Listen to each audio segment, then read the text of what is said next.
कल के ट्वीट भी प्रमाण है। कल यूथ कांग्रेस के और बाकी कांग्रेस के संबंधित संस्थाओं के ट्वीट्स, उदाहरण के लिए मैं बताऊं, एक ट्वीट में कांग्रेस ने लिखा, अहिंसक मार्च को हिंसक दिखाने की कोशिश हो रही है। ये जो इतना लाल किले पर हुआ अहिंसक था, और जो नागलोई में हुआ था वो अहिंसक था, और जहां जहां पुलिस ने रोकने की कोशिश की वहां जो हुआ, जिस तरह से पुलिसों पर प्रहार हुआ तलवार से, डंडे से, जिस तरह से पुलिस को पीटा गया, पुलिस को 300 से ज्यादा पुलिस जख्मी हुए।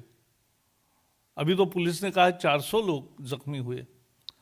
अनेक लोग हॉस्पिटल में है और अनेक पुलिस आईसीयू में भी है,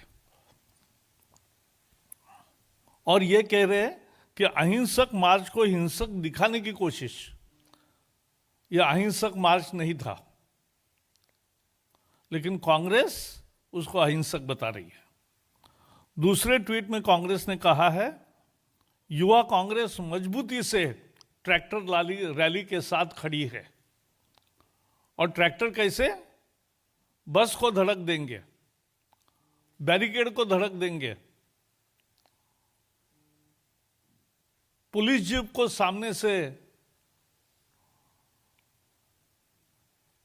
टक्कर मारेंगे। और तो और कांग्रेस के एक ट्वीट में तो जो एक्सीडेंट हुआ वहां कल, और जिसमें किसान की मौत हुई, सबने देखा, क्योंकि नसीब से वीडियो शूटिंग हुआ था। नहीं तो कांग्रेस ने तो ट्वीट कर दिया, पुलिस बर्बरता के चलते एक किसान मरा।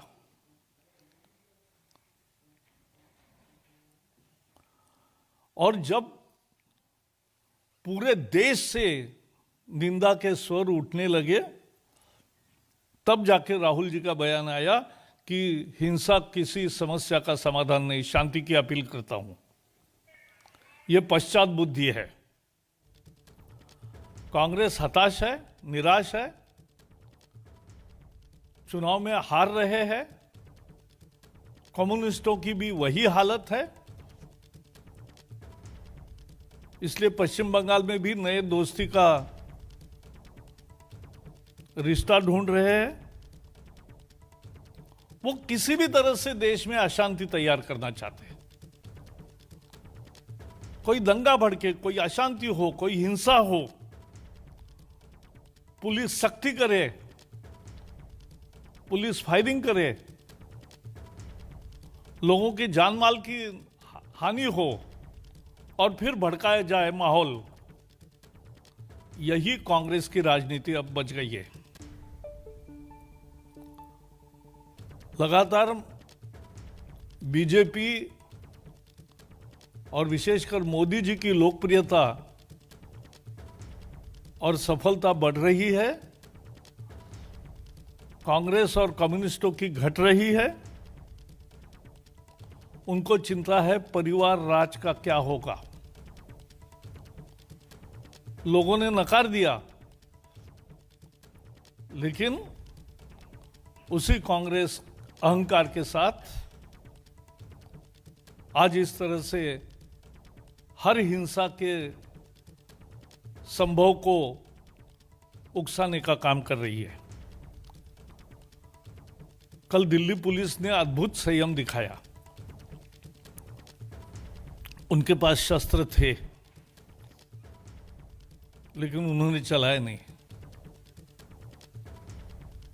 तलवार से प्रहार हुए, डंडे से प्रहार हुए, पत्थर से प्रहार हुए, फिर भी पुलिस ने संयम दिखाया।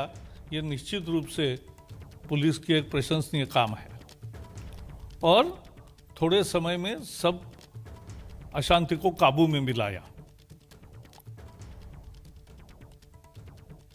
सरकार ने तो 10 राउंड चर्चा की है। साल 1.5 साल कानून रोकने की स्थगित करने की भी तैयारी दिखाई है। चर्चा के लिए बुलाया, क्लॉज बाय क्लॉज चर्चा तो करो, दिखाओ किसानों का कौन सा अधिकार कम हुआ है। करनाल बाईपास पे जबरदस्ती घुस करके वहाँ दिल्ली में एंटर हुए। हम सब लोग जब 26 नवंबर को यहाँ पे पहुंचे हैं, 3 जगह पुलिस के साथ मुकाबला करके बैरिकेड्स तोड़ के यहाँ पे पहुंचे हैं, वो तभी संभव हुआ। एक संगठन ने ये अनाउंस किया था कि हम जबरदस्ती दिल्ली में घुसेंगे। आपने कांग्रेस भी समझती है, लेकिन कांग्रेस ये समझौता होने नहीं देना चाहती। एक तरह से मुझे कभी कभी लगता है कि जो हारे हैं, जो पराजित हुए हैं लोगों के चुनाव में, वो सब इकट्ठा आकर देश में माहौल बिगाड़ने की कोशिश कर रहे हैं।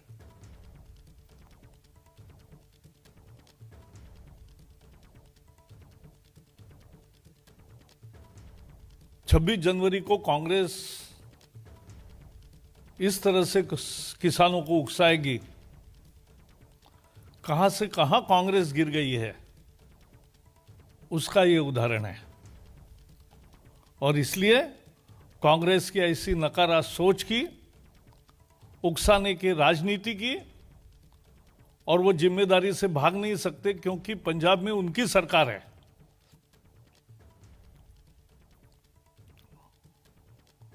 और उनकी सरकार होकर ये सब तरह से हुआ है, यह हमें समझना चाहिए।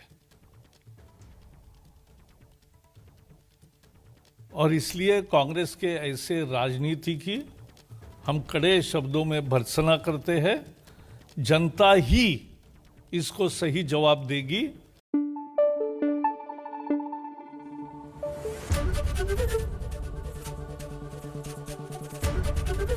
एबीपी न्यूज आपको रखे आगे।